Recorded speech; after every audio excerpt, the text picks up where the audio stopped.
मध्य रेल्वेचे पीआरओ स्वप्नील लिला यांनी या संदर्भात काय माहिती दिली तेही पाहूया।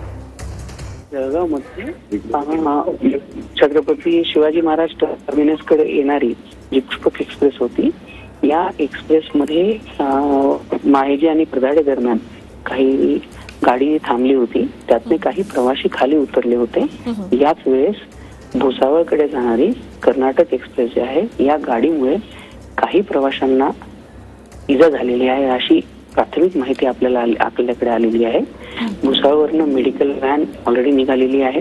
सोबतच त्या स्थानकांच्या जवळचे जे स्थानिक प्रशासन आहे त्यांना देखील इन्फॉर्मेशन दिलेली आहे। जी सर, यामध्ये काही जीवितहानी किंवा प्रवाशांचा काही मृत्यू झाला या संदर्भातली काही माहिती?